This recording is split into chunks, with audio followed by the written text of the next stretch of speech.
இன்றே டவுன்லோட் செய்து உங்கள் ஃபேவரட் ஷோக்களை என்ஜாய் பண்ணுங்க. பணத்தை வச்சு அவன் என்ன வேணாலும் சாதிப்பான். இப்பவும் பணத்தை இறைச்சுதான் எல்லாத்தையும் செஞ்சுட்டு இருக்கான். இவ்வளவோ அவன் செய்யறது ஓ மனசுல இடம் பிடிக்கதான்.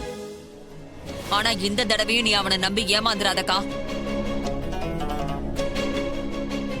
டிவோர்ஸ் கேக்குற மாதிரி நடிச்சு எப்படி வீட்டுக்குள்ள வந்தான் பாத்தியா? அவன் பிசினஸ் மேன்கா. பிசினஸ்க்காக எவ்வளவோ கிரிமினல் வேலைகளா செஞ்சிருப்பான். அந்த கிரிமினல் வேலையை தான் இங்கே காட்டுறான். நாம கொஞ்சம் அசந்தாலும் திரும்ப அவன் ரேவதியோட வாழ ஆரம்பிச்சிருவான். அதனால ரொம்ப எச்சரிக்கையா இருக்கணும்க்கா. சந்திரா, உன் வாழ்க்கையில என்னைக்காவது ஒரு நல்ல காரியம் பண்ணிருக்கியா? எப்ப பார்த்தாலும் யாரையா போட்டு கொடுக்கறதும் ஏதாவது கெட்ட ஐடியா கொடுக்கறதுமே வேலையா போச்சு.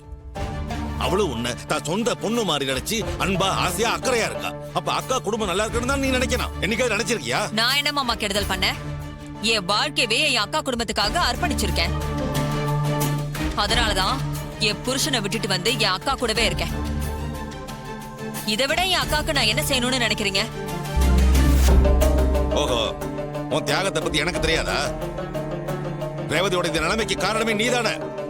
ஒத்துமையா இருந்த புருஷன் கொண்டாட்டி பிரிச்சு வச்சது நீதானே. நம்ம குடும்பத்துக்காக அவ்வளவு நல்லது பண்ணிட்டு இருக்காரு மாப்பிள்ள. அவர் மேல விஷத்தை கக்கிட்டு இருக்க நீ. இவ்வளவு பேசுற நீ அந்த திருட்டு பசங்க புடிச்சிட்டு வரதுக்கு ஏற்பாடு பண்ண வேண்டியதானே. அதுக்காக ஏற்பாடு பண்ணிட்டு இருக்கிற மாப்பிள்ள மேலே விஷத்தை கக்குறீ நீ. இதுக்கு இது குடும்பத்துக்கு தியாகம் பண்ணாம அந்த வீணா போட கூடவே வாழ்ந்திருக்கலாம். பாருக்கா மாமா எப்படி பேசுறாருன்னு.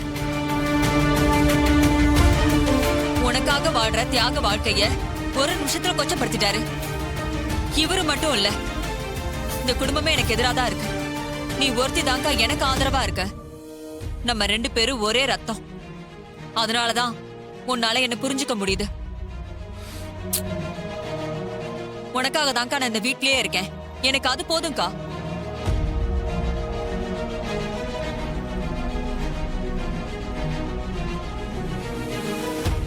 ஈஸ்வரி, உனக்கு எல்லாம் தெரியும், எல்லாம் நல்லது கெட்டது புரியும். ஆனா உன் தங்கச்சி விஷயத்துல மட்டும் நீ இன்னும் ஏமாளியாவே இருக்க. எப்பத்தான் முழிச்சுக்க புரிய தெரியல. அந்த கடவுள் தான் உன்னை காப்பாத்தணும்.